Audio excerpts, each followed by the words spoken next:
Bucks Nationals. Really lovely words, and I've been trying to rack my brain as to who could have ridden it. If you listen to this, people kind of describe it as a bit like playing a game of chess but on the water. You need your boat's position really well, but you also need to be... No, my handwriting is dreadful. I use computers now. Publishing your first book at 16, which... Yeah.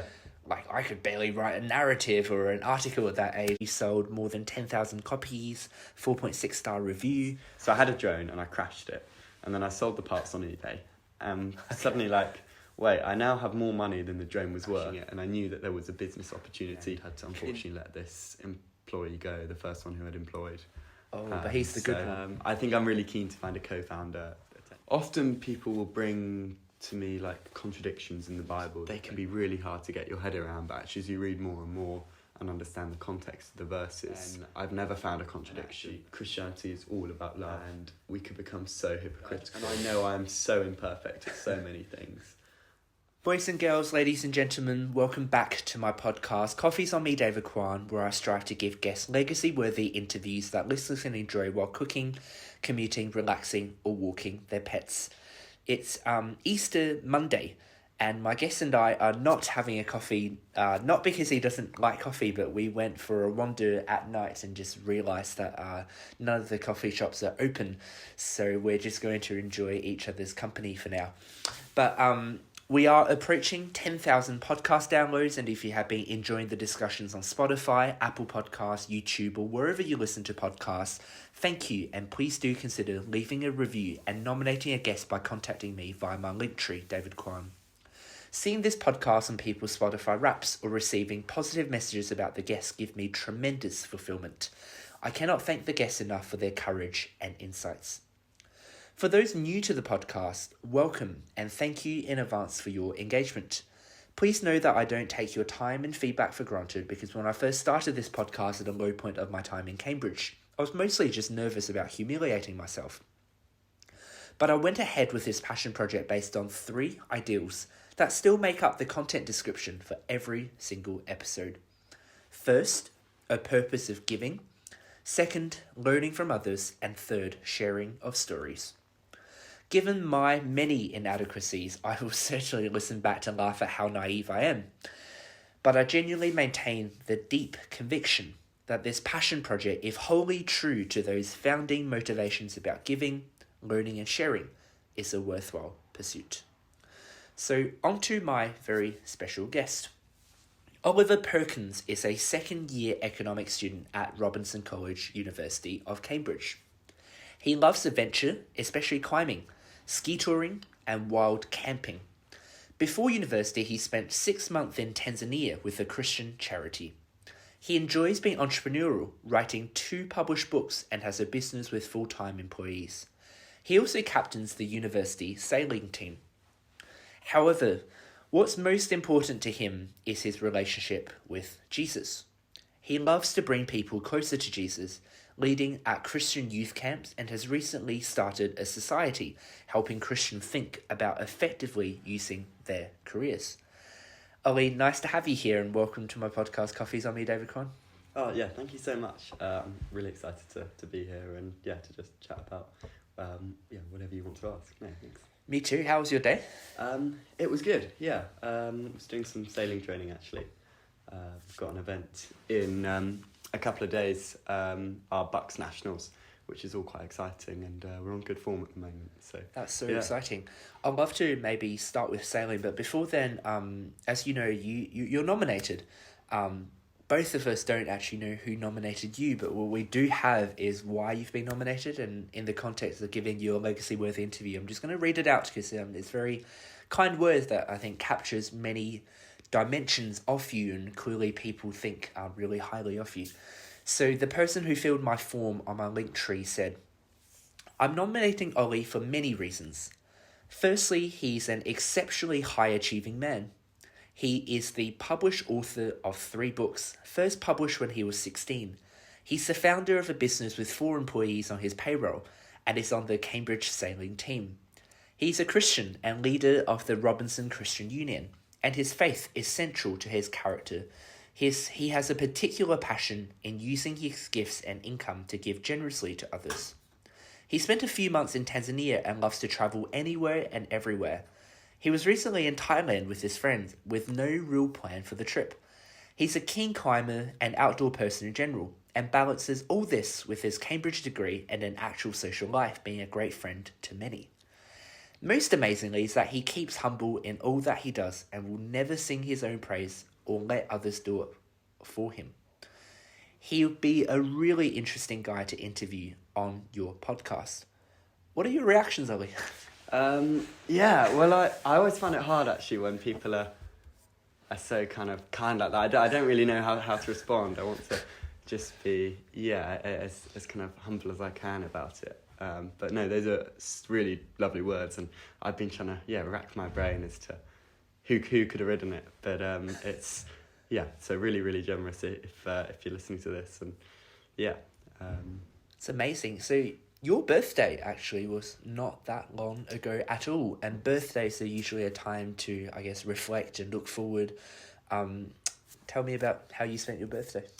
So my birthday, I had a few friends around for dinner. Speaking of your birthday, I've got your birthday card here, which I'll give to you now. Thank you so much. Do you want me to open this now? Or, no, that would be fun. Yeah. Had a dinner at my house, and then we made it a bit more house party vibe, and just had some of my closest friends around, which was really fun. And my parents are awesome and getting everything ready and doing all the cooking and things. Yeah. So again, as I said, birthday usually, is the time to reflect on what you've already achieved and the person you've become, and also looking forward. So what are like two things that you were really proud of if you had some moments to reflect on your year? Yeah, I think that the thing that I'm most proud of in the last year is this society that we started called Fruitful Work. Just because I think it's something that will have, potentially the biggest impact. Maybe even in my life, I don't know. But it's just helping Christians think about how they can most effectively use their money, their time, their resources to further God's kingdom. But what that involves is, some charities are literally hundreds of times more effective than other charities. So if I can encourage, through the society, with all the other people on the committee, to help Christians in Cambridge use what they've been blessed with more effectively, then that would be amazing. And also to encourage people to think about how they actually could earn really well, and that's a great thing in itself, and they don't need to just store up for themselves all sorts of treasures, but can be really generous and make a huge difference in the world with it. That's wonderful. Let's go back to faith maybe at the end. I think It'll make a lot more sense when people really understand kind of what you have done and why you have done things, and I think that would be really good. So let's go back to that. But tomorrow you are heading to Sailing Nationals? Yes, yeah. Tell me about that. We've been training all year for this, and it's our big event really. There's, I think, been about 100 unis have applied for it, and we had a qualifier stage, and then there's about 25 unis who have qualified. We're on really good form, and it's exciting. We're one of the unis that train the most, so it's always a good advantage. And I think, I'm hoping our training's paid off, and we'll have to see. But we've got, a good chance of winning. So you're captain, right? So yes. What does that involve? Like, are you managing members and organising logistics? So fortunately, there's a huge committee that does all sorts of things, and I think, if I'm honest, the captain role is actually not as difficult as a lot of others. I organise the training and some of the logistics of things, but really not that much. It's mainly training, picking the teams. That was really horrible. I didn't enjoy that. But otherwise, it's just kind of trying to get the team together, train hard. How often do you guys train? So every weekend from about 9 till 5, Saturday, Sunday. Oh, wow. So, yeah. For 8 hours? Yeah. Well, yeah. So, I mean, we're only on the water for maybe 2.5 hour sessions. But, yeah. So, what does training entail for sailing? For sailing, so there's all sorts of things. We do team racing at uni, where you try and win as a team. and you slow down the opposition's team boats to let your teammates through. So sometimes, you could be winning the race, but if your teammates are losing, then you lose as a team. So you're desperately trying to... It's really a team thing. You win and lose together. Reminds me of like the African proverb, if you want to go fast, go alone, but if you want to go far, go together. But here you need to go far and fast, right? Yeah, exactly. Or at least faster than the opposition. So long as you can slow them down a bit more, then it's all right. But it's...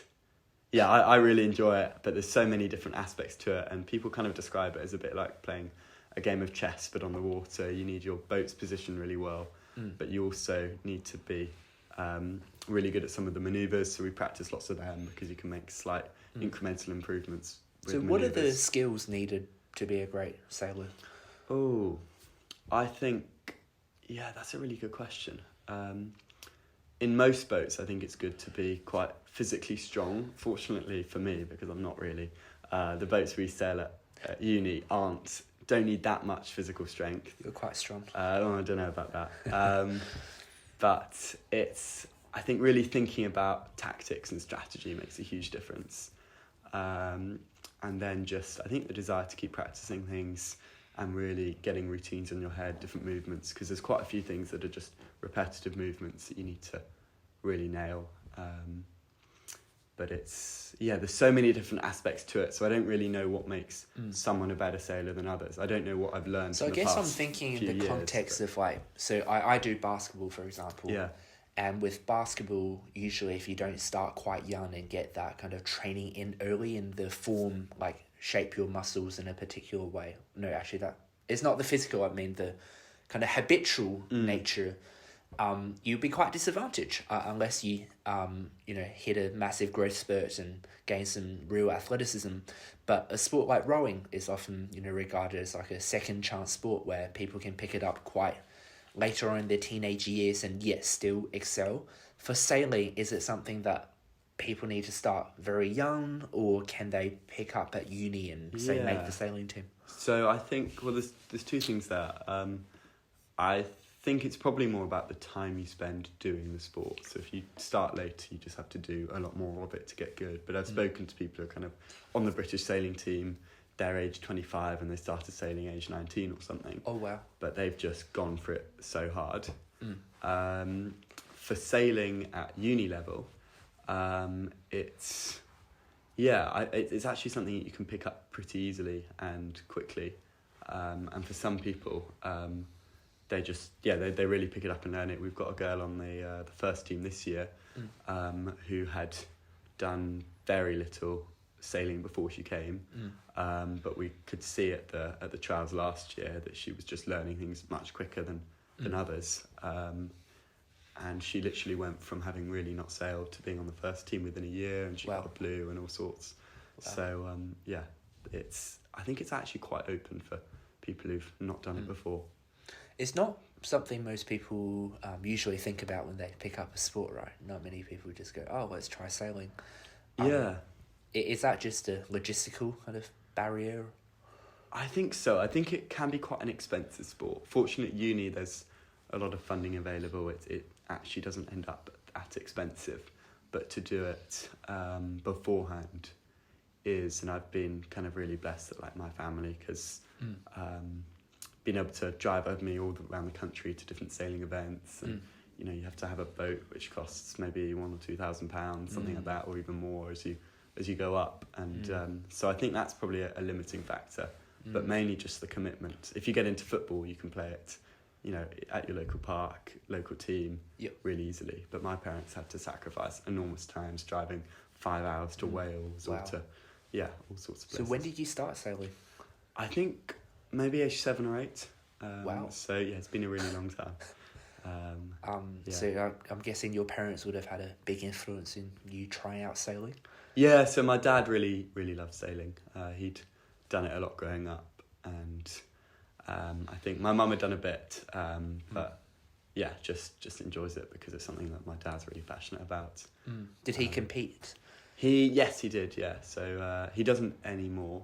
He more likes to just cruise about a bit. But I think he'd be keen to get back competing, but it's more been competing vicariously through us. Through me and my brother. So in staying in that sailing context, how do you measure progress? Like, how do you know if you're improving? Yeah, that's something I find really hard, because there's some things like making the boat go fast I do not understand what I'm thinking there's some like people wind can do better than me. conditions. Yeah. I think it's probably just when you go against other teams what you can do better. There's certain manoeuvres that we've really noticed that we're better at, or certain like tactical plays that we're now really confident in that we weren't maybe 2-3 months ago. Could you elaborate on tactical plays? Like, can you give me an example? Yeah, so well the way it works is you go around different buoys that are in the water, and there's different rules. If you enter the kind of the zone near the buoy first, you have right of way, and you can use that to your advantage and kind of block an opponent boat and let your teammate through. And each of the buoys is at a slightly different angle to the wind, and you're coming at it from a different direction. So for each buoy, you've got a kind of different set of strategies that you can use, and also depending on where your teammates are. You know, so one like enemy boat behind you, 2 enemy boats, whatever. So it's just a lot of practicing those kind of set plays. Wow. And when you were growing up and doing sailing, were you often doing it with the same group of people, or is it often changing? Yeah, I think there was a really nice group of people when I was first getting into it. So I suppose for the first 4 or 5 years of me sailing, there was, people were just really nice and it wasn't too competitive. And I noticed as I started doing things for the kind of, like they had these squads for the British sailing team, and there were all sorts of squads, and people were always desperate to get in and do better and better.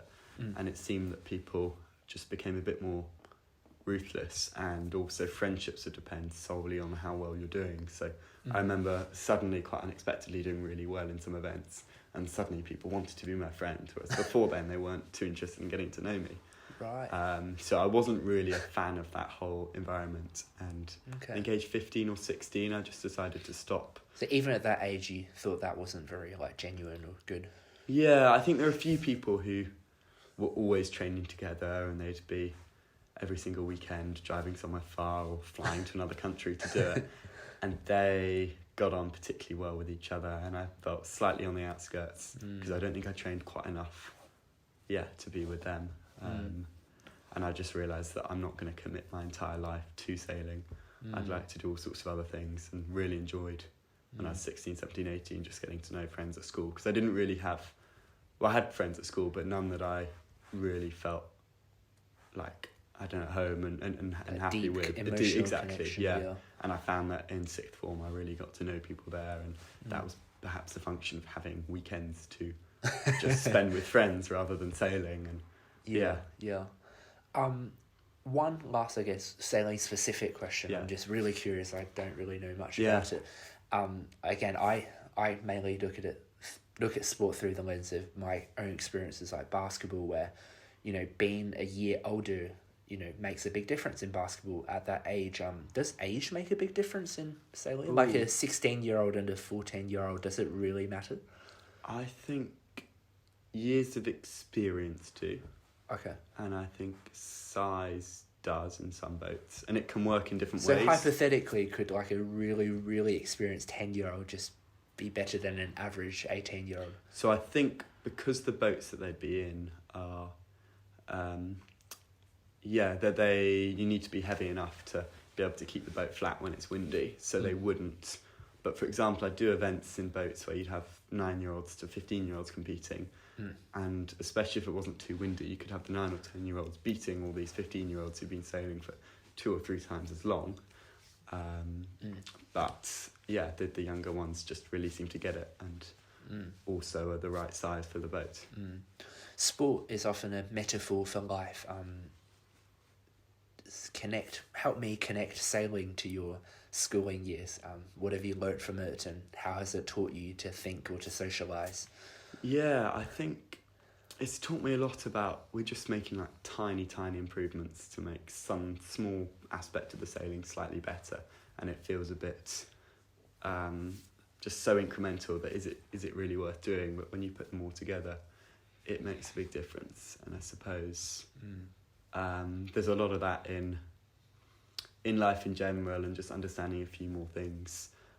It's helpful for your school exams or whatever. It definitely taught me to be quite disciplined, and we'd have a lot of theory sessions where you'd have to think quite practically about how you can best do this or that. And I think those skills are really useful for maybe less so school, but more solving problems in life in general.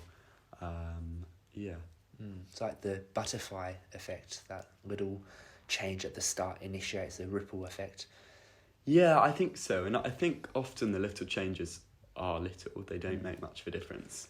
But it's like if you've got an Olympic runner, you only need to make a few 1% differences and suddenly you're the best in the world. And for us, if we can improve our tax, so that's kind of changing direction just slightly better than any others, then we'll be faster than them and we'll win the races. In fact, I read an article by our school chaplain last month about the butterfly effect like this, and connecting it to prayer. Like, he sees that kind of analogy where anytime you pray, even if it's something small, it could just initiate something. Even the act of you praying could change something in you, then that helps the world. And it's really beautiful thinking about the small kind of start and changes.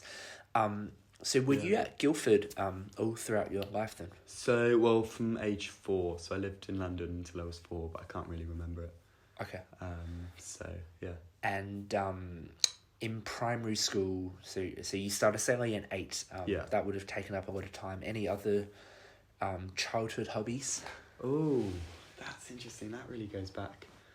I did tennis quite a bit. I never was any good.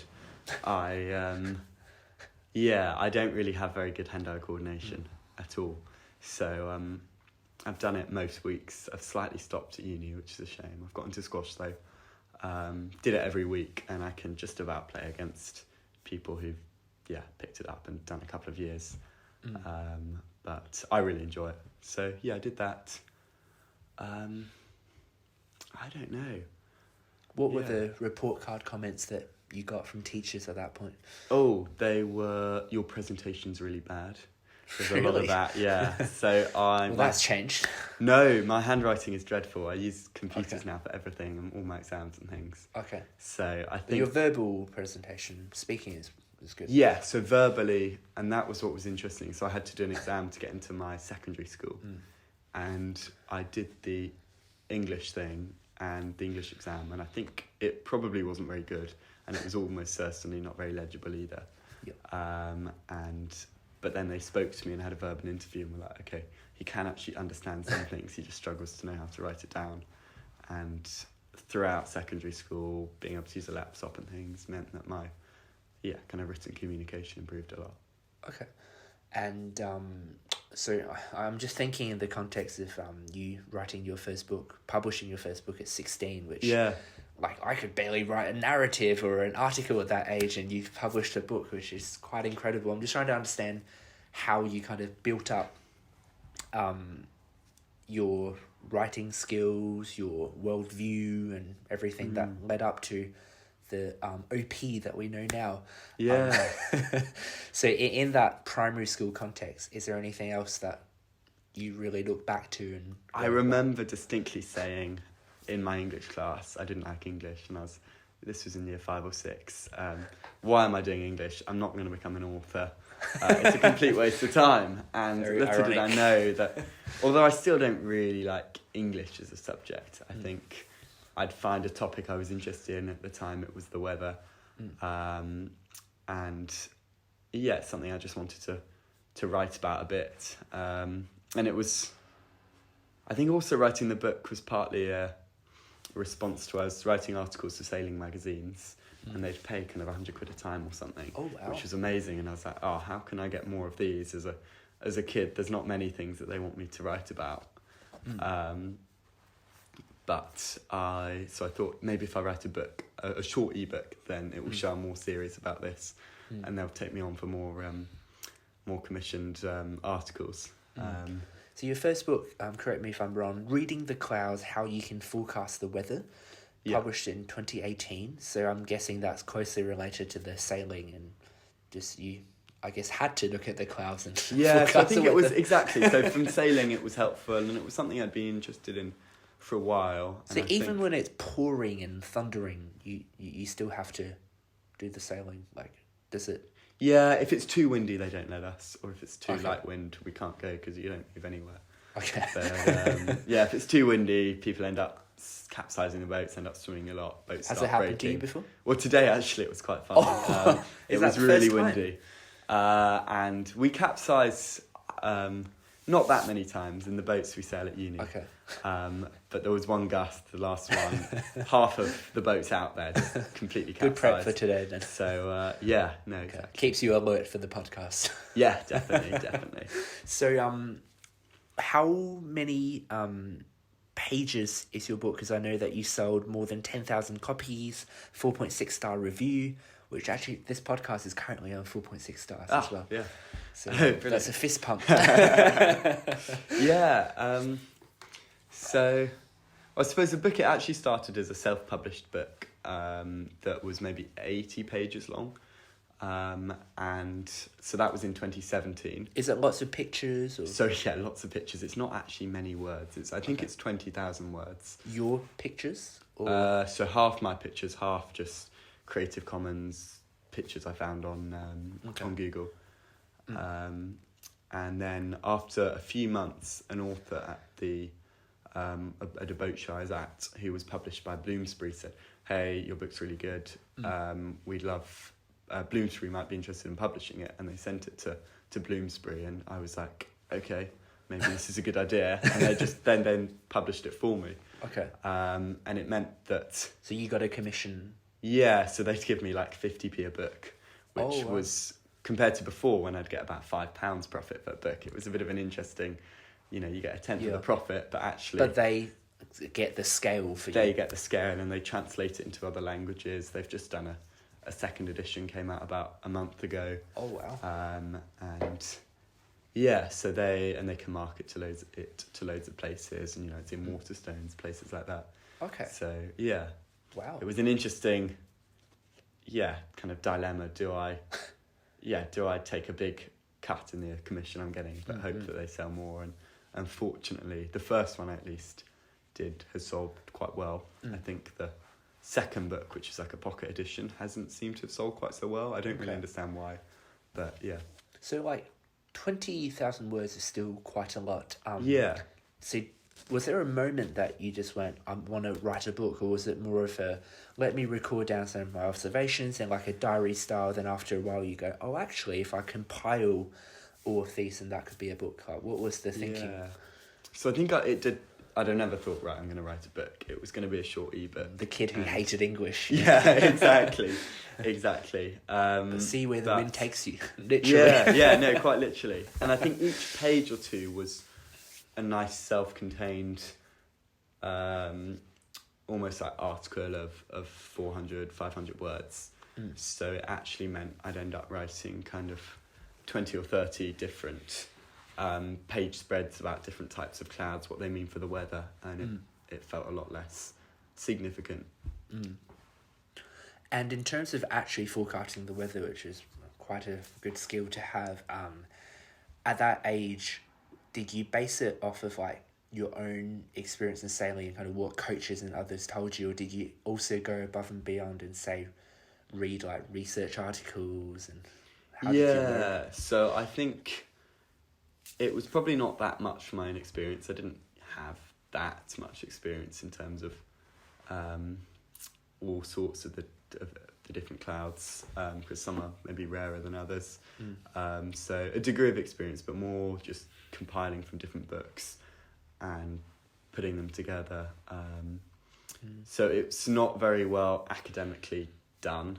I wasn't really 16. capable of reading academic papers, and I think a lot of the weather itself is a bit of a vague thing that people don't really know about. So I'd read books and they'd be by eminent authors in the field, and they'd disagree on things, and I'd just decide which I liked best and stick it in the book. But Right. yeah. How, like, I don't know if I'm phrasing it right, but like how easy is it to measure whether what you're saying actually does forecast the weather? I think because it's all quite anecdotal, without doing a rigorous study, it's quite hard to know. A lot of things are much But it's more like it accurate works than most of the time. Like if Yeah. you see this in the cloud, then it will likely rain within the next few hours, like that kind Yeah, of stuff. and there's different clouds are much more likely to result in a different. So you can be a lot more certain with some clouds. You can see that that's a cumulonimbus cloud. It's definitely going to rain. Okay. But others are much harder to forecast from. So often when I'm outside, some friends jokingly ask, what does this weather mean? And I just can't tell them because it could mean all sorts of things. And I'd kind of have to consult my own book to remember what it does mean. Yeah. But That's quite funny. I don't want to give away everything in the book because I think the readers, the listeners should get a copy themselves. But is there like one or two key takeaways or fun takeaways that people can get from reading your book? Like, pitch me your book. Yeah, Why I think should I what buy it, everyone Olly? says they enjoy it the most is at the end of the book there's some weather lore, like weather folklore, that people have come up with centuries ago or whatever, and I've included some of them and tried to explain whether they work or whether they don't work, and yeah, that's I think what people enjoy the most because it's not too dense, it's some nice pictures, and it's quite fun to hear, why does red sky at night, why is that actually something that does forecast that, shepherd's delight, you're going to have good weather, and red sky in the warm morning, shepherd's warning. But all of these, they work maybe most of the time or some of the time, but they're not that accurate. But so Okay. that's I think the most interesting bit. But You mentioned earlier in terms of socially, like you didn't feel like you had that kind of core group of friends with deep emotional connections. Did writing this book and being a published author, which I would imagine is quite cool, did that change any of the social dynamics at the time? no, I think maybe people just thought I was a bit more strange than they initially thought. I don't know. I don't think it really impacted much at all. I remember one of my best friends at the time thought that my mum had done it for me or helped me with it because my mum had studied geography at uni. But she'd had very little. I think she was probably quite confused that I was doing it as well and hadn't done any of it. But Right. It's really interesting because, again, a couple episodes back, interviewed Amelia, who won the spelling bee competition in Ireland, like the national competition in primary school. And it's quite cool, right? Like you win the national spelling bee, but she was mentioning how in high school people just thought she was quite strange for, like, why would you do that, which I can see that, reading the clouds. For us now as university students, like, wow, this is fascinating. But I can definitely see in high school that people can just go. Yeah, I think I never really talked about it at school, as in people knew I did it, but it wasn't something that I would focus on. And coming to uni, I didn't really tell anyone. It just a couple of people kind of just brought it out, and a few months in, people started to hear about it. But it's I just don't think it's something that should really define me or be. So it didn't have a massive tangible impact on your life at the time. Like it didn't. I don't think so. I think it was just I like being involved in projects and doing things, and I think if I stay at home for too long, I just get bored. So I need to do something. And clearly, at that time, it was writing a book, and there's been all sorts of other things that I've got into, and then done for a year or two or a few months, got bored of, moved on. But yeah. Okay. In high school, you obviously did really well academically. You also launched the popular drone club. Oh yeah. So that was something that I'm not really sure. I think I wanted to fly drones and have school pay for the drones. How old were you? 17 or 18. Okay. And there's quite a lot of faff involved with building these drones and learning how to pilot them well. And I think I had a teacher who was really into it as well. So we, I think we just decided to start it and see what would happen. You'd have to do a bit of kind of minor, like coding or working out how how to code the things, and there was all sorts of DT related things that they clearly thought was academic enough to make it worth the time. And then we started it, and there were so many year 7s and 8s who were just desperate to get involved. But yeah, for the months I did it, I think I then, maybe I finished school. So I didn't do it for that long, but we never really got them going that well. They'd always crash and break and things like that. But I think it's continued, and people, hopefully they're managing to fly them well now. Well, it seems like Rural Grammar School Guildford is quite similar to the school I went to. I'm quite sure your sister school is Guildford High School. Yes, yeah. Yep. And your school kind of makes it quite clear that students share pride, passion, and high aspiration all they do. And you held a number of, I guess, leadership role in there with the Christian kind of committee, with this drone club. Did you very much feel like you were like flourishing in that school and just... I really loved it. I left school because of COVID. We just kind of left school early. So I remember feeling really sad that I had kind of missed out on the last bit of school, and was very happy to come back in my gap year. I'd have kind of wanted to still be at school. So I really did love it. And I think that was not unique, but definitely not what everyone had. But I think once you get to know lots of people, I'd be involved in all sorts of things. Whenever something that I was interested in, whether the drone club or the Christian Union, I'd help at the like Christian group for the year 7s and 8s, all of these things. It was just a great community, and I'd feel kind of a bit important in terms of, I'd be doing things, making things happen. Yeah. Just really enjoyed that. So again, it's similar to my school, where it seems like there's abundance of opportunity, and people seem to just encourage, students to grab hold of those opportunities and to try different things. Was there also, as you mentioned, you're helping out the year 7s and 8s. Did you was inter-year level relationships a very prevalent thing? Like, did younger students know all the older students, or? Yeah, I think not that much. Maybe by 6th form, some of the younger students would know the older ones, but really you keep to your age group. I think I became more well known because before lots of Christian Union events, I'd carry pizzas around the school to try and recruit as many people to come along, and I'd do kind of laps and laps of the school with the pizzas. So I think people knew me. They didn't know my name or anything, but they knew you me were the like pizza Christian. Exactly, the Good Samaritan. Well, yeah, they probably thought of me as a bit mad, but yeah. That's so interesting. I mean, you know Mike, right? Mike Hood. Mike, yes. Yeah. So he was on the podcast, and he was sharing when he was in school, he also did something similar, except instead of going around the school with pizza, he offered people muffin when they came. Okay, yeah. I think he asked people like on the topic about justice, like, do I deserve this muffin? And from then on, he became like the muffin man. The muffin man. Oh, yeah. I love that. Yeah. So did you have a bit of a reputation?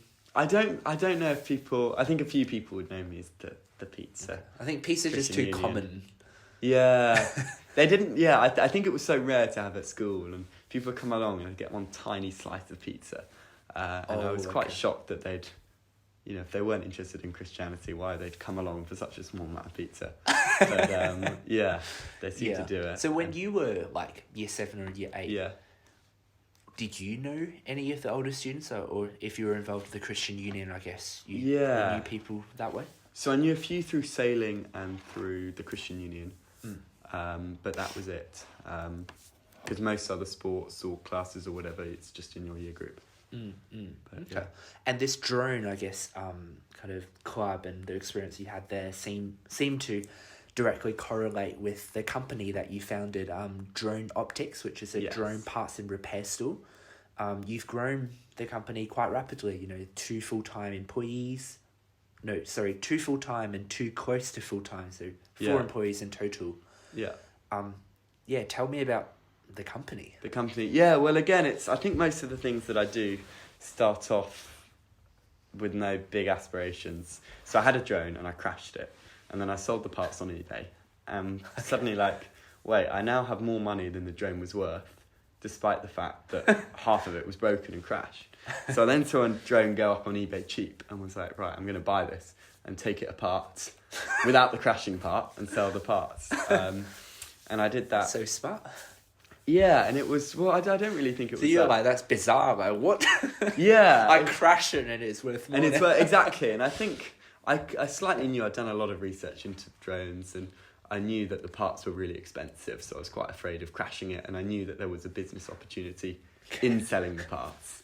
But I think I finally did it and realised that you can end up with, at that time especially, the drones had loads of parts and they'd all break quite randomly, and there was a really good margin. So I did that again and again, and then, took them apart a lot myself. And then in sixth form, I was like, oh, I don't have the time to do this. I've got my A-levels coming up. So I found someone who'd work kind of 20 hours a week, and they'd send all the drone parts. They'd take apart the drones and do the customer service. So I had someone, whilst I was 17 or 18, who was working for me 20 hours a week. And then I took a gap year, and on my gap year I then recruited someone who was full-time on the business. I'd love to go back to the business model a bit later, but just thinking out loud, could that be a metaphor for any life lessons, of that the full thing is there, but when you crash it or when it breaks apart, it becomes more valuable? Could it be a metaphor for anything? Interesting. I think... Could there be a bigger lesson? Maybe the sum of the parts is... Oh, I suppose but usually... it's the opposite. No, it's the opposite. That's quite... I'm not usually very philosophical. I'm thinking... But yeah, what do you think? Oftentimes people stay within... To grow, you need to challenge yourself and to change and to almost split apart and try many different things. So when you stay as a whole, you're very safe, but you don't grow. But maybe when you have a breakdown, that's when you have a breakthrough. Yeah. I don't know. I'm just... No, interesting. I think the thing that comes to mind as an economist for me is large businesses, or there's so much bureaucracy in them, and actually people could do things a lot more effectively if they didn't have all the faff of having to report through all their managers and all sorts of things like that. So that's maybe so interesting. in companies with people, the sum of all the parts themselves are actually much bigger than better than the whole thing. Of course. That's the only thing that could come into my mind. Not as philosophical as you perhaps. Well, I hope some big company CEOs listen to this and they go back to work tomorrow and break apart their company. Yeah, I can't imagine. I think CEOs have quite a good reason to keep their companies whole. That's so interesting. Okay, well, let's go back to your business model. Yeah. So, again, correct me if I'm wrong. You've realised that when you have if you can buy drones and then break it apart, then sell its parts, you end up making more. And with that profit, you go out to make more drones. Buy more drones and break it apart. Yeah. So essentially, you and your team were just going around online and elsewhere just to find good drones and then breaking it apart and then selling the parts. Exactly, yeah. So it does seem really strange when, when people mention it. But I think, the first drone we started on, it did cost £1,000. It was then, when we bought it, worth about £200 and had 20 parts in it. And each person was really happy to spend £20 to fix their drone that used to cost them £1,000. But if there's 30 parts, each worth £20, then so you were also helping them to repair because you had all the parts. Exactly. But then you were also selling parts to other people who just wanted parts. So I think it's, selling it to mainly individuals who are repairing their own drone, and the manufacturer doesn't like to sell the parts themselves. So we, in some ways, have a bit of a monopoly on parts within the UK because no one can get hold of them. They're niche enough that it's not really worth another company starting up and doing what we do. Right. Feel free to say no, but how many repairs did you do within the first year? Yeah, well, I think, interestingly, I've never really repaired a drone. I always take them apart. I've never put them back together. Okay. But I don't think it was ever that many in the first year. but it would just build up and up. And when I had this guy who took over in school, he was probably taking apart 3 or so a week. Now we probably take apart. So the margins are quite good. So yeah, fortunately the margins are, I think, quite good, and they might be falling a bit as the manufacturers are kind of building in different software things and are consolidating lots of different parts into one circuit board.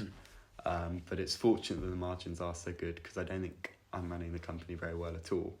And we're not making any money at the moment. It's been losing quite a lot of money recently. Why? There's been, I think I took on one too many employees, which... So you're still doing business, but you're paying salary more than you're earning. Yeah, and I think it's just turning around, but there's been all sorts of like setback after setback after setback. But good learning. Exactly, good learning, and I think I'd made a bit of a mistake on the first full-time employee who I'd hired, in that they, I think I should have realised what their skills were, and they thought they were very good at certain things, and I think people can be very confident in their abilities and actually not fully understand where their skills lie. And I think I listened too much to what he thought he could do, and actually should have really seen where he demonstrated this. Is it a high skill thing though? I think some of it is not necessarily high skilled, but you need the right type of brain to think about things and to be commercial. And I didn't realise that some people just work twice as fast as others. Yeah. And the first person I'd got, it happened that he was just a really kind of fast worker in his... So you thought everyone would be like him. Exactly. And it turns out that, it didn't work like that. And that was quite challenging, because all these things that I knew we could do, and it would make us money, but we weren't doing them and we weren't able to, and we were losing money. And stressful? Yes, yeah, it was quite stressful at one point. I did think 2 or 3 months ago I was going to have to shut the whole thing down, and in the end had to unfortunately let this employee go, the first one who I'd employed. Oh, but he's the good one. So he was, I think, just didn't quite have the right skills for the job. Was he a student as well? So no, he was 35. And doing this full time for doing this full time, and he's really good at repairing drones and things like that. So I think there was huge skills that he had that were really valuable, but I didn't quite understand some of the other skills that were required, and I think slightly misplaced him in the job, which is really challenging, and it's learnt a lot about really trusting my instincts on things. And trying to not listen too much to what people say they can do, but really see how they've demonstrated that. Like give them a summer internship. Yeah, something like that, exactly. And it was hard because I was in Tanzania when I recruited this guy. Yeah. Okay. And so I guess in terms of the business, I'm a little confused that it sounds like your employees actually have the skill of the repair of the drone. Yeah. So what is stopping them from doing, like, why would they want to work for you when they have the skill? Like, what are you offering that they don't have themselves? I think I now don't offer that much. They run it all themselves. Okay. There's a line in the contract that means they can't do what we currently do for themselves. Okay. But it's, I think you need to build up the stock levels to do it a bit. And so there is a barrier of entry. Like, I can't just get in it right now and. Well, I think you probably could slowly take away all your market share. My initial investment was £200, and that's all it has ever been, because it was one drone that was worth £200 that crashed. I think they could. It's quite high risk, and they can see that it's not been that profitable when I've been running it with them. And what I'm realising is there's a lot more to managing a business than I thought, and you've got to be happy to kind of, I don't know, we've got some problems with eBay at the moment, I've got to try and solve them, and so it's an adaptive kind of learn on the job, problems that you couldn't even imagine. Yeah And I think it just takes quite an entrepreneurial mindset, and that's what I hadn't realised a couple of years ago. I just thought, oh, well, you know, I'm a kid, I know how to do this. Surely anyone can do this. And I think not everyone can. Some people have a very, a less entrepreneurial mindset. They're really good at following processes.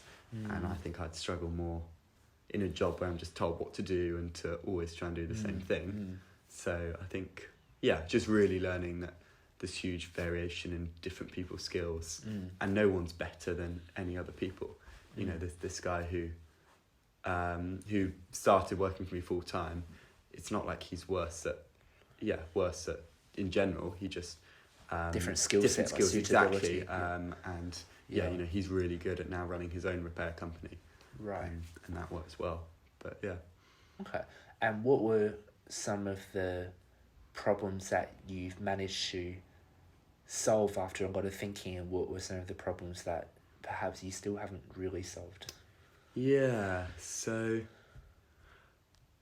the ones I've not really solved, we're still getting a lot of returns and things are going wrong, and I'm really struggling to work out how to increase the kind of quality of what we offer to customers. Things keep coming back. We sent out the wrong item, and because I'm not there in the office every day, I go up once or twice a term in the holidays.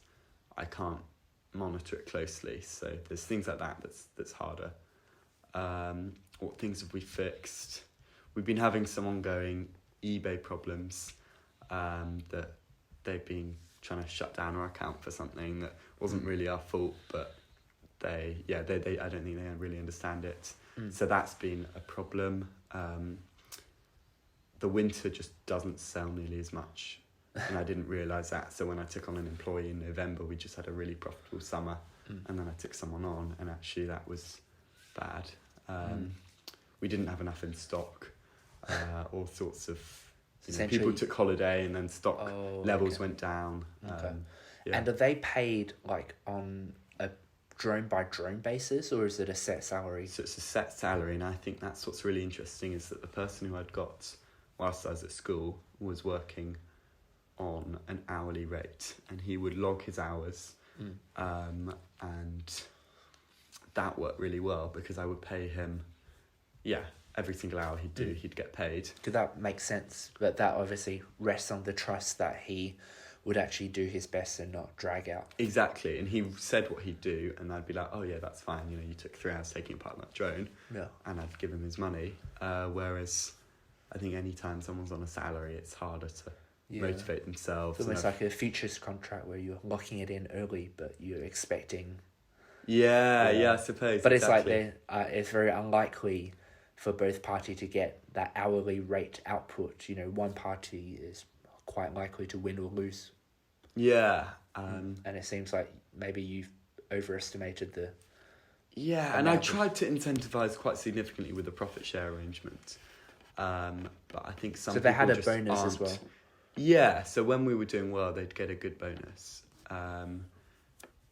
But I think some people aren't as driven by money as others, or don't really understand that if you do this month, then in 2 months' time, it's going to really pay off and you'll get a nice bonus.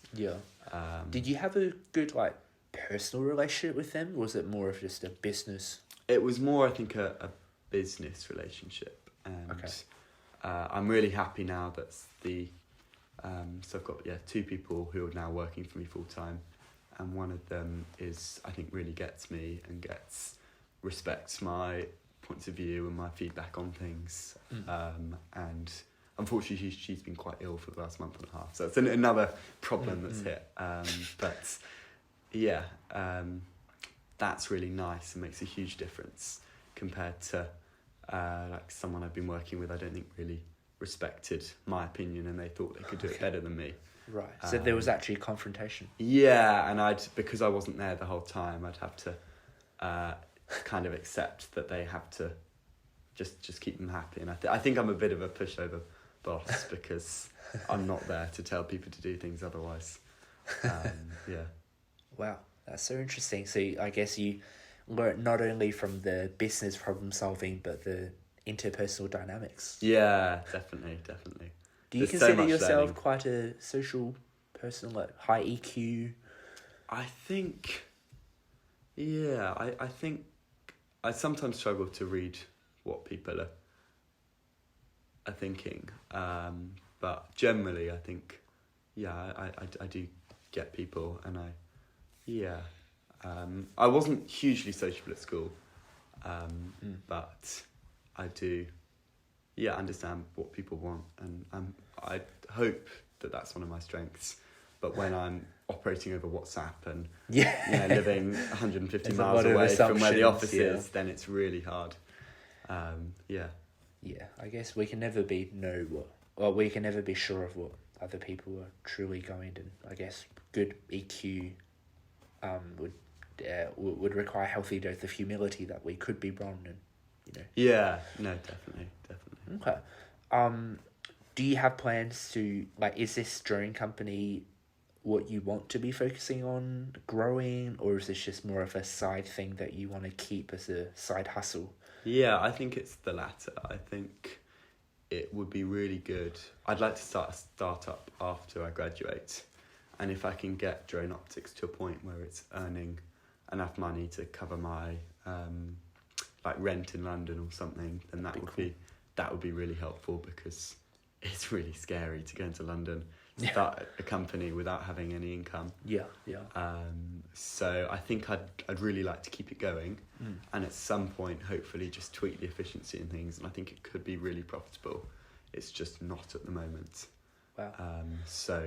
But I don't see huge growth potential. I think it's reached a bit of a ceiling. We're the place in the UK that sells the most drone parts, with the biggest operator in that tiny niche. So it's, So before that, did you realise that you had the entrepreneurial skill set, or was this one of the things that you go, oh, actually, I like this and I'm good at this? I think if I see something that I want to do, I just do it, and I didn't know that was an entrepreneurial mindset, but I think in retrospect, in retrospect, exactly. So yeah, I'm very, not afraid of the status quo or whatever. I'll do whatever I want, whether or not someone's done it before. Okay. And have you got an idea for your next startup, or is that just... Yeah, so I've got... Is that what you entered for the 20K? Exactly, Choose 20K?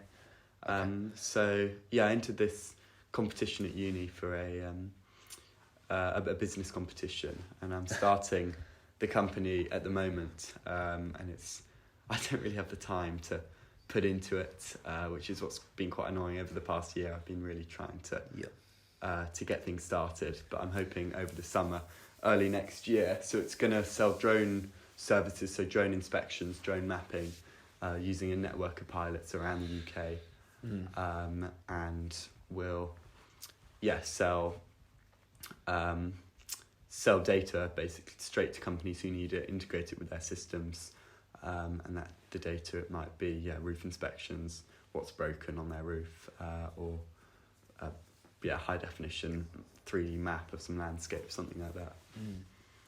Yeah, no, I think you touched on a really important point about the limitations of an environment like Cambridge, and certainly, once I got elected president for Cambridge University Entrepreneurs, the first thing that I realised, I knew that before, but I realised it more fully, tangibly, is that there's so much talent in Cambridge, right?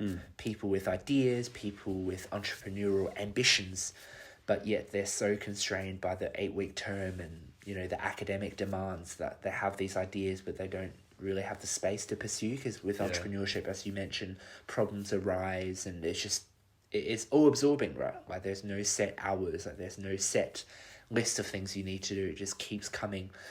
So that's exactly kind of annoying. Whereas in America, because of the liberal arts education, say at Brown University and Ivy League, if you fail like a subject, it doesn't even go on your transcript. It just means that you just need to take another subject, and you like to graduate, say you need to finish a set number of subjects. Yeah.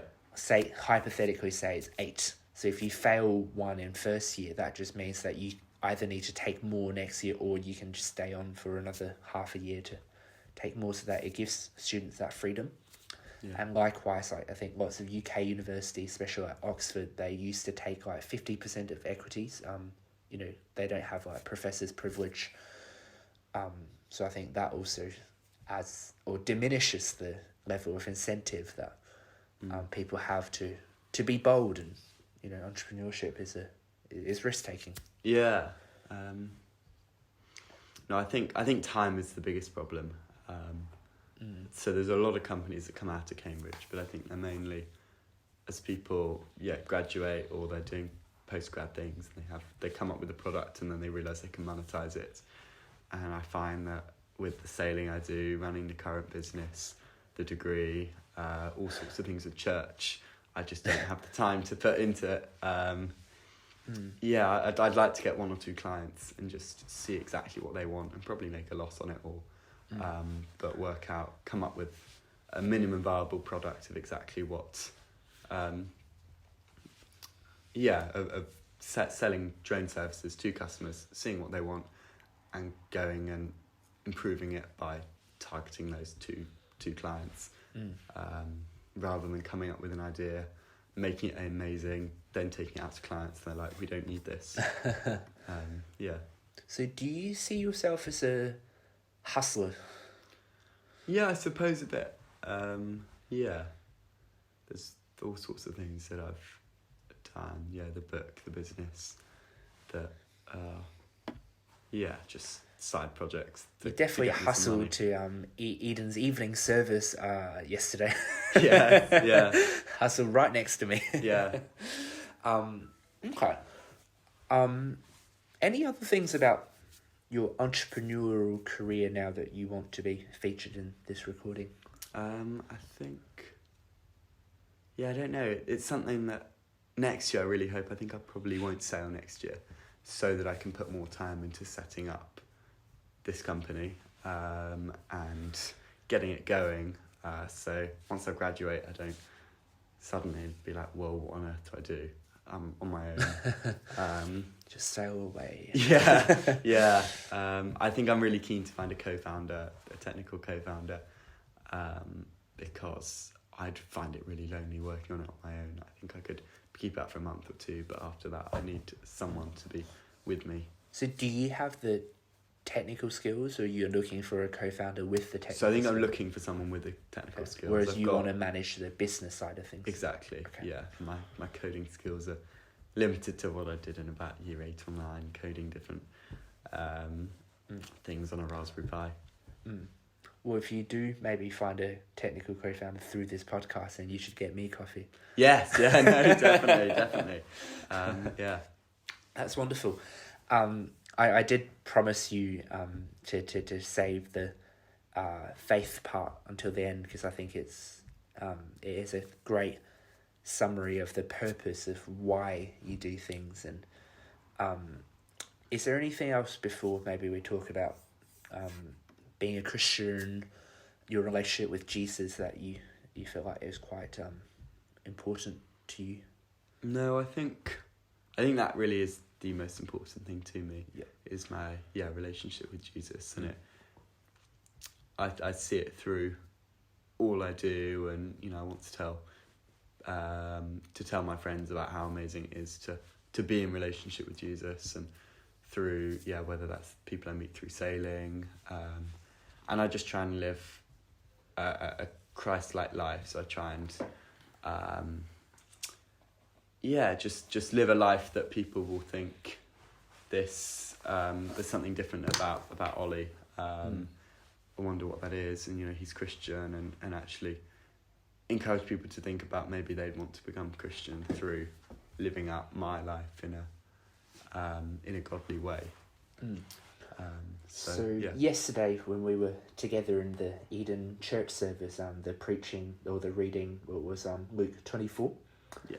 And kind of the 3 spiritual points, if you remember, that was talked about are like open eyes, open Bible, open mind. Yeah.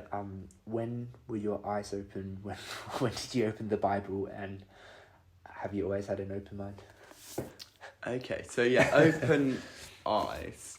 I've been brought up in a Christian family, so it's definitely been a gradual process with all sorts of ups and downs. So your parents have always been Christian? Yeah.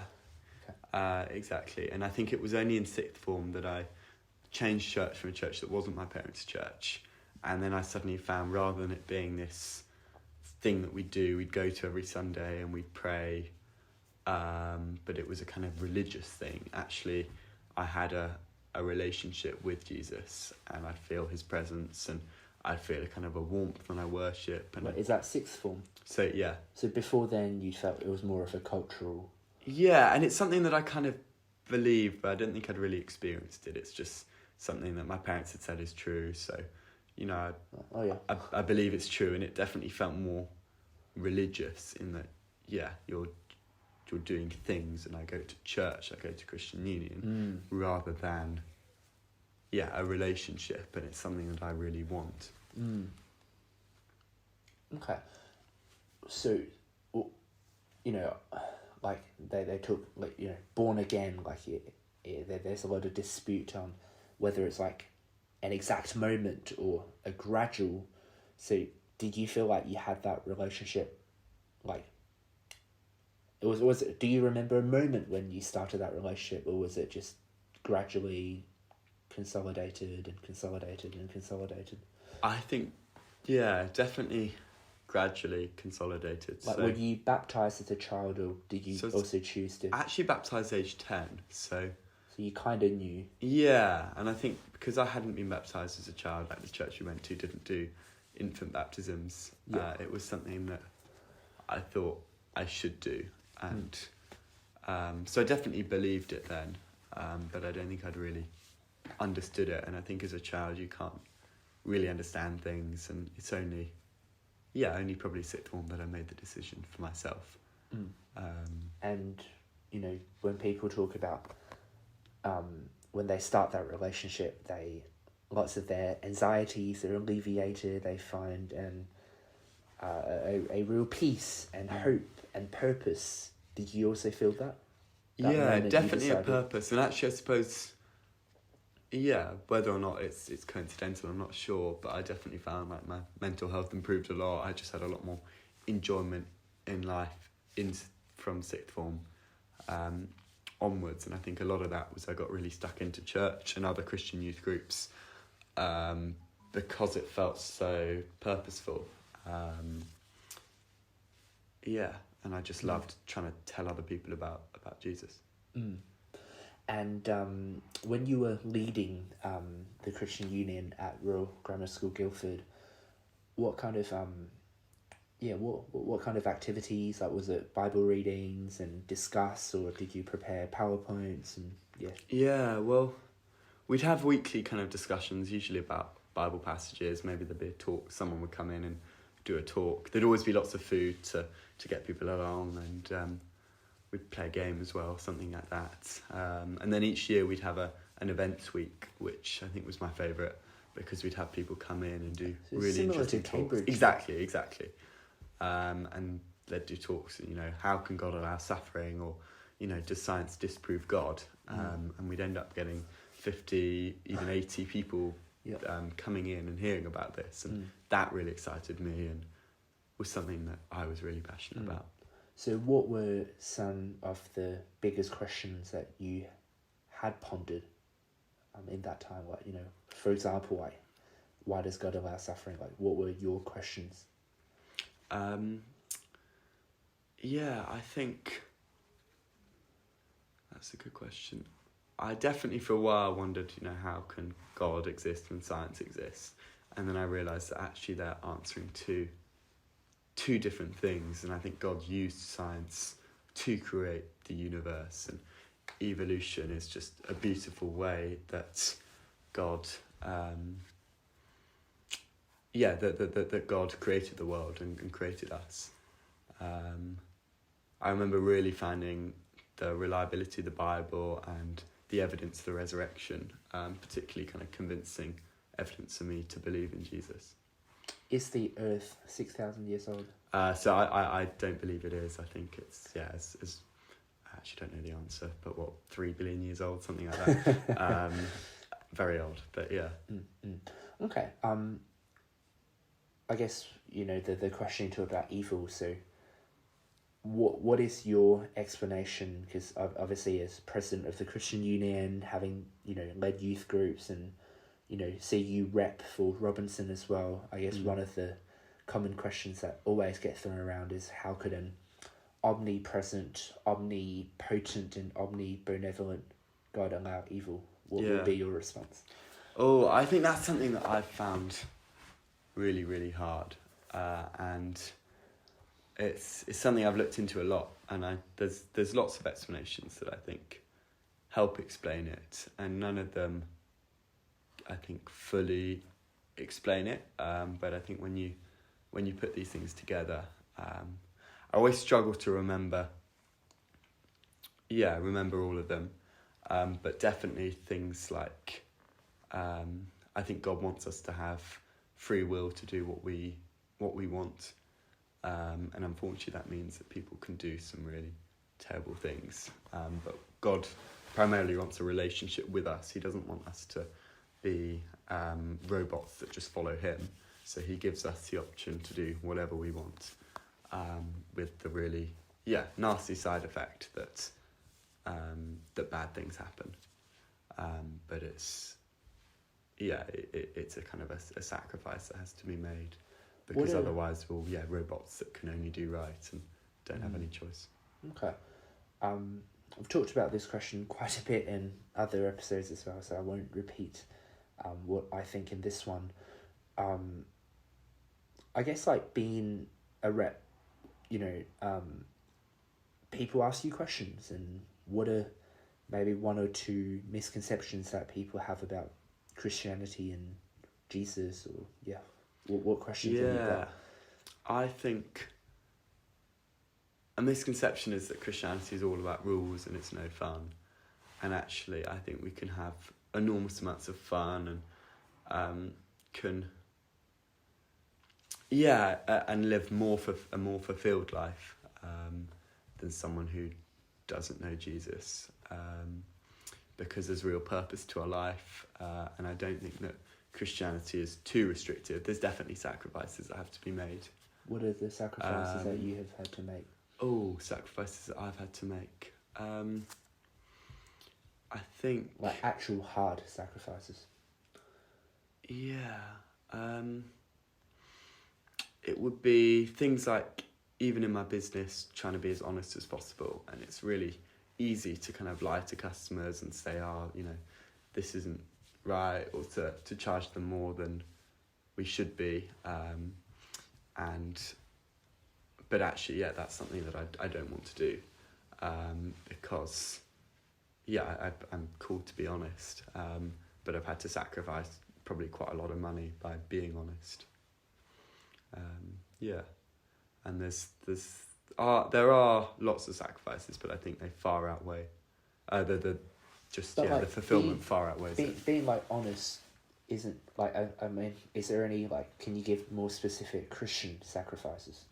Yeah, so I suppose in things like relationships, and so like not engaging in the hookup culture. Yeah, exactly. And have you found that hard? Or? I think, I think everyone finds that hard to a degree, but actually I look to kind of marriage as being a much more fulfilling thing, and I find I've got a girlfriend, and I find my relationship with her really fulfilling and meaningful, though we don't do things that many other couples might. But so that's probably the biggest sacrifice that I find that I make in my life. But I think it's so worthwhile. Even in this life, it will just mean that my marriage eventually, if I get married, will be a lot more fulfilling, and Okay.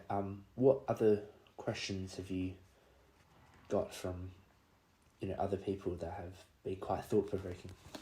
Thought-provoking questions. As in, do you mean ones that have challenged me, or that have... I think... often people will bring to me like contradictions in the Bible that don't make sense, and on the face of it, there might be Bible verses which say almost opposite things, and they can be really hard to get your head around. But actually, as you read more and more and understand the context of the verses, then I've never found a contradiction or verse in the Bible that doesn't make sense, and I think just isn't right. It just involves a lot of looking into, and yeah, so I think it's really easy for people to just quote single verses or a short passage and say, the Bible is rubbish because of this, but actually you need to take things as a whole, and you just need to see that the love of Jesus is throughout the whole of it, and if you frame it in that mindset, then I think lots of these contradictions or things that you might disagree with actually make more sense. So, again, as we were talking before the episode, I went to an Anglican school. Our school motto, for God and country, really strong emphasis on service, and I think Jesus's life is an act of service and sacrifice, and that radical, inclusive love for those who are most dejected. Jesus eating with tax collectors, with prostitutes, and with sinners, and forgiving people, healing people, and encouraging disciples to do the same. Like Clay College Group did 1 Peter, and this term, and one of my favourite verses that I didn't know was in 1 Peter until this term, but at school it always kind of was front and centre. Every one of us should use whatever gifts we've received to serve others. Yeah. As faithful stewards of God's grace in its various form. And I just remember it being preached as, we're all given different talents, and, God gives us all different gifts, but whatever it is, whatever amount it is, it's about what you can do for other people, not just in the church family, not just in our immediate community, but our neighbours everywhere, humanity. Yeah. Luke's Gospel as well, I read that over the holidays, and who among you is the greatest? It is the one who serves, right? And I think that I think you have clearly taken all of those messages on board with, from going around the school with pizza, exploring the big questions, answering people's questions, and most significantly going to Tanzania for 6 months. So do you mind maybe elaborating more on the service component of Christianity and why that has motivated you to go on mission, basically? Yeah, well, I think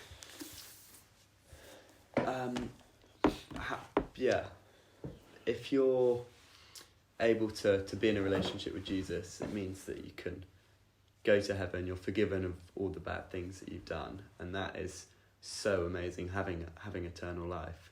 And it's something that I if this is really true, which I do believe it is, then I'd like everyone to know about it. And we've only got 80 years on this life, so it's a tiny bit compared to the eternity in heaven. So I think I'm just driven by wanting to tell more people about it, because I don't want them to miss out on this chance, and that's, I think, where a lot of my service goes to, and whether that's telling people just who I interact with on a day-to-day basis, or whether it's helping to fund a Christian charity in a country the other side of the globe. I think it all counts, and I definitely just focus on, I think as an economist, on just reaching lots of people, and I don't mind where they're from or whatever. So I'm really excited about the idea of giving money to charities that can effectively tell people about Jesus in places like India or Nepal. And although I won't really see the results because they're not in the UK, they're not on my doorstep, I just love the idea that people who I'll never meet can have the opportunity to hear about Jesus. So with good news comes bad news. How do you go about answering questions about heaven and hell, and I guess like how do you conceptualize it? And you go to India, it's great that you're sharing the good news, but what about the millions of Hindus? And I remember reading a Vasti article that criticized the Christian Union. One of the speakers, one of the people asked, well, is Hitler and the Jews, are they in hell together? Like these kind of big questions that, again, I don't expect you to have a fully fleshed out answer, but how do you go about addressing and answering them, given your capacity as a representative? Yeah, well, I think that, firstly, I don't think we deserve heaven. I think we've all done things that are wrong, and heaven is a perfect place. And if you have people coming to heaven who done things wrong, then it kind of pollutes heaven and it's no longer perfect. So that's where the amazing sacrifice of Jesus actually taking the things we've done wrong and bearing the punishment for them that we deserved, by him dying for us, is amazing, because suddenly it means that those who accept this free gift of eternal life and God's forgiveness can be in a place which is perfect. I think interestingly, and I know that different Christians have different views on this, but on the kind of the nature of hell, I think it's not a kind of eternal conscious punishment, but is more there might be some form of punishment, but it's a separation from God eternally, and that's just at some point ceasing to exist entirely. So I don't think it's something I spent a lot of time a couple of years ago looking into the Bible and seeing what it says about this, and that's slightly how I reconcile it. Is that we don't deserve heaven, but it's a free gift that we can accept, and that God is just, and maybe there's some form of punishment, but it's not ridiculously large, if we've not done that much wrong, but you just in the end cease to be. Okay. Again, I'm not a theologian. And I'm really not, so I'd love to have discussions with people about these, because I also forget what I've looked into, and I can't tell you why I believe this, but I spent a lot of time researching it and writing all sorts of notes, and I've slightly forgotten all the Bible passages that lead to this. But yeah. I guess I read a helpful article, which I don't know if it's true, or I guess, how would I know if it's true or not? But it kind of highlighted, or it made the argument that people think of heaven and how, well, obviously heaven's this perfect place, and then they contrast that of hell being like burning in eternity and like that massive punishment, and the fiery, the scenery, and it's like when you get the chance, it's almost like there's two doors, one of it's heaven, one of it's hell, and there's like almost like an admissions officer, right? and you're reaching there, obviously you're begging to get into heaven, you're trying to make a case of, I've been a great person, I've helped this old lady, I have, I've done more good than bad, so please let me in there. And if the admissions officer, God in that case, does not let you in, you're constantly begging, and if you don't get in there, then, it's really sad that you're going to go there. But so that's, I guess, the conventional understanding that most people and perhaps children have of what heaven and hell mean. But the article kind of raised a different conceptualization, which is God is actually at the gate of heaven begging you to turn away from sin, to come stay with him and live a perfect life. So every one of us will get a chance to be confronted by an all-loving, perfect God, and it is a free gift, so grace, but it's not necessarily us begging to enter heaven, but it's whether we take that invitation to live. And I thought that was actually quite a nice way of thinking about it. Yeah, no, it is a really lovely way of thinking about it. And I think it's very true. And I think the invitation is given to us in this life, though. And it's something that I might be wrong about this in terms of the Bible doesn't tell us anything about whether we have another opportunity to accept God after we die, but because it doesn't talk about this, I'm assuming we don't. So I think God is begging us to come into heaven, but it's an offer that we have to accept in our life. And yeah, it's this invitation He's given every single one of us. So I'm not sure that you can kind of live out your life ignoring God, hoping that on your deathbed after you die, you'll then have a second chance, because I'd love to believe that is true, but I don't see that anywhere in the Bible. So you go to India, for example, or Tanzania in your case.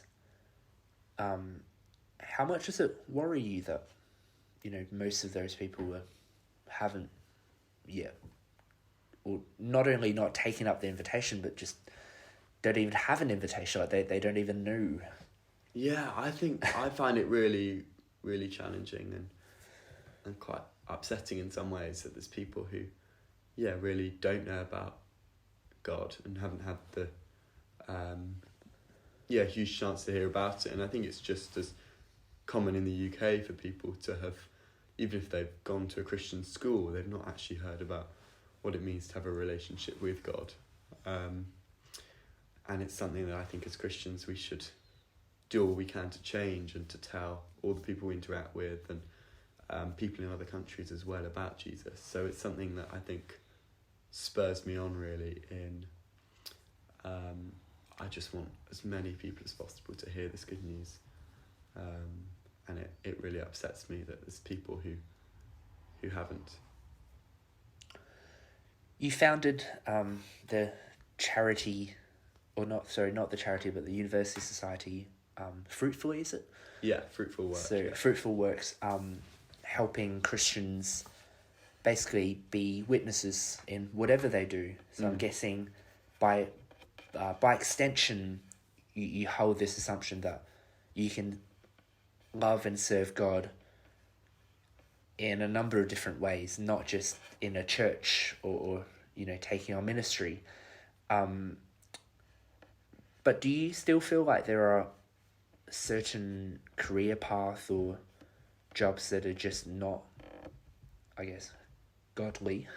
I think there's very, very few that aren't godly. I think, I wouldn't become a porn star or something.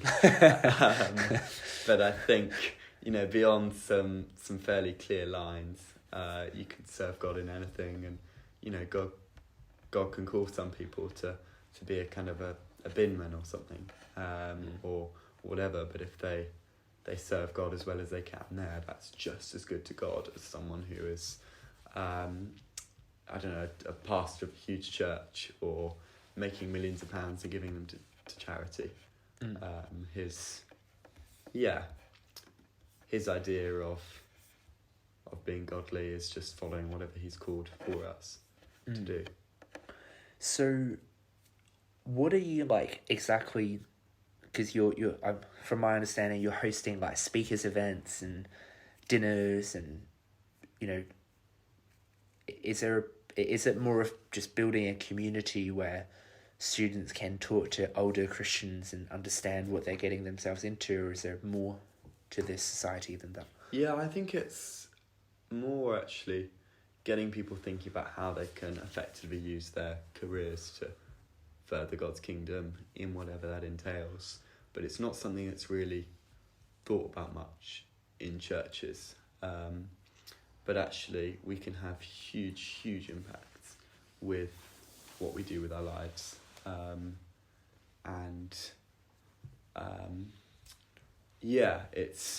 It's just about how we can most effectively use that. And I think for a lot of us, it's we're blessed to be in a country that is one of the richest countries in the world. So if you're earning £30,000, it puts you in as one of the richest percentages in the world, and we can use that money to help others who are much poorer. So in Tanzania, the average daily wage was about $1, and we spend $1 in no time at all. Did being on the ground open your eyes on the vast wealth inequalities? I think it did. It was definitely something I was always very aware of, but until you really see it and feel it. Yeah, exactly. The people who were doing my course alongside me were really struggling to pay for their school fees, which was $200 for 6 months, and some of them just could not get hold of that money.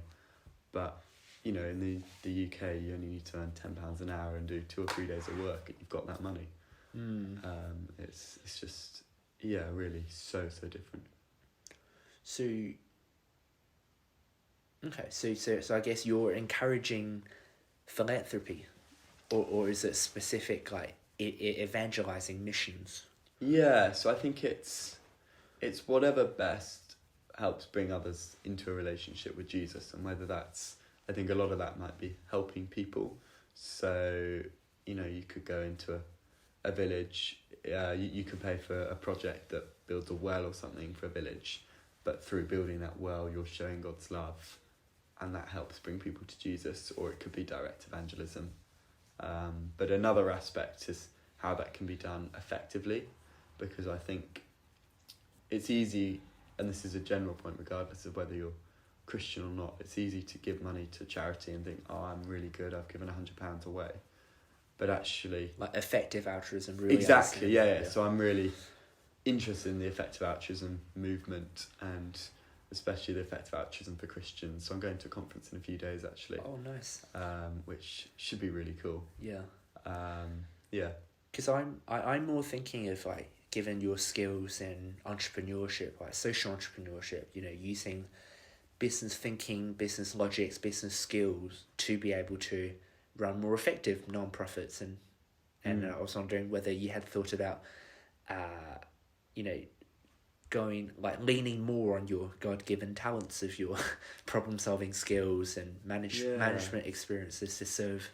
So I think it's something I've been thinking of, and perhaps happens in time, but is encouraging students to think, what we currently do in Fruitful Work, but taking that out and maybe launching it in other universities and building a bit of a charity around that. Because if we can help now, students are deciding between different jobs that might earn them vastly different amounts of money, and actually if people can think of, what should I do and how does God fit into this now, and we can encourage students to give effectively, that will have enormous impact, so much more than, if I started a startup and I sold it for £100 million, that money is dwarfed by the amount of impact that the kind of whole cohort of Cambridge Christians could have.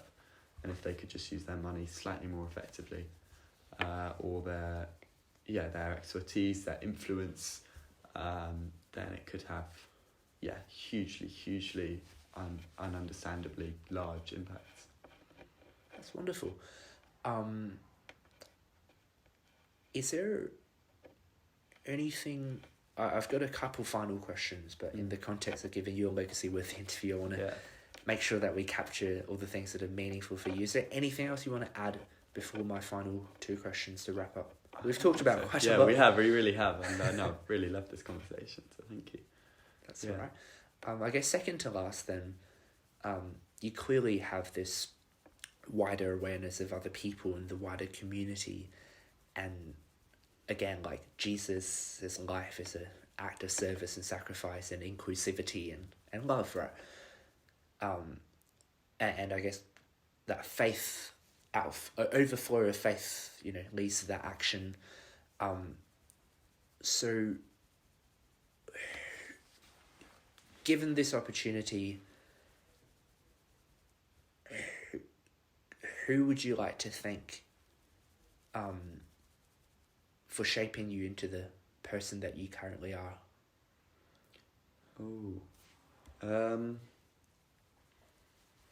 Who would I like to thank? I think it's a huge number of people who've impacted me in different ways. And I think, my parents have been enormously helpful in giving me a solid Christian foundation, and my dad is very good at kind of looking at things well financially, and has instilled a kind of business economic-y brain in me from a young age. So I think that's been really helpful. But also seeing things that them or other people in my life have, like, that I disagree with, and sometimes that has spurred me on to be who I am, because if there's something that I've seen done badly, or especially at school or in different groups I've been in, then I try and not be like that. So it's as much people kind of mentoring me and guiding me in positive ways as seeing things not work out and me wanting to be different. Before my final one, I feel like I need to add one more. Yeah.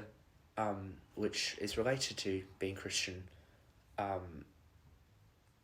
Is there a difference between what you deeply believe and therefore preach and therefore do, say, with your mission and evangelizing, versus taking on a leadership role from a governance perspective of a modern society that is diverse, that is of many different faiths? Is there a difference, like, in the way that, say legislation, for example, or politics, where you are leading groups of people who have very different faith? Well, I think I wouldn't ever force my beliefs on other people. That's not something that I think anyone should have control over.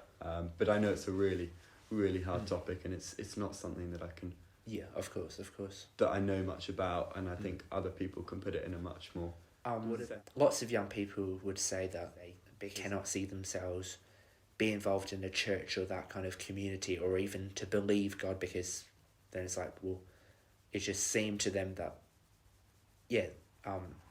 but John 3:16, for example, for God so loved the world that he sent his one and only son, so that all who may believe will not perish but have eternal life, can therefore, so what would you say to those people who feel so strongly in their hearts that they cannot adopt the mainstream church's view, and whether they can also have a relationship with Jesus and perhaps be offered the gift of eternal life? Well, I think there's two different levels of kind of importance of things in Christianity, and to me it's so much more important that someone becomes in relationship with Jesus and gets to know him, that I don't really mind where they stand on some of these much, I think, less significant issues. So I don't know where I stand on the LGBTQ side of things, but I'm super supportive of my gay Christian friends on finding churches that support them, because what I really care about is that they know Jesus, and I care a lot less about exactly where they stand on certain things, because what I really don't want them doing is actually getting so fixated on one issue, which is, it's touched on in the Bible, I think 7 times. And actually Christianity is all about love, and we could become so hypocritical in telling people that we're so much better than others. The Bible literally says, we're not the judge, right? God exactly. is the judge. We're not the judge, and I know I'm so imperfect at so many things. And I hate the idea that certain things are being singled out as being a lot worse than others when they're really not. Great.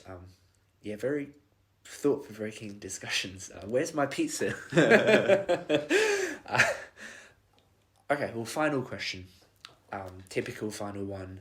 What's one message, quote, or saying you wish every educator would promote and every kid would internalize? And you can't just say John 3:16. Like, you've Agree. already mentioned that, so. Yeah, so I think it would just be to not worry about what other people think and to just start things and make them happen, and don't worry if it doesn't work, because I like to think of things as an economist in expected value. And yeah, if I start a company, I think it's most likely not going to work. But if it does work, it will work really well. So the expected value of it working is good. So I think almost ignore risk and just go for things and do stuff, and things will backfire. But don't let risk put you off. Conversation, you found it all right? Yeah, no, brilliant. So thank you so much. Really, really enjoyed it. And Yeah. Thank you, Olly. It's been lovely to see many of your achievements from afar, and I love your entrepreneurial spirit. I deeply admire and respect your spirit of service and your actions of service. I think it is so evident of the kind of the Christ-likeness of going out of your way to serve and to show love and to be inclusive, and I'm just so happy for the fulfillment that you continue to feel, and best of luck for your sailing nationals. It sounds like for someone who knows how to read the weather, things will be good, and I hope we can have more conversations in the future. Really great discussion. No, thank you so much. Yeah, really enjoyed that. Awesome.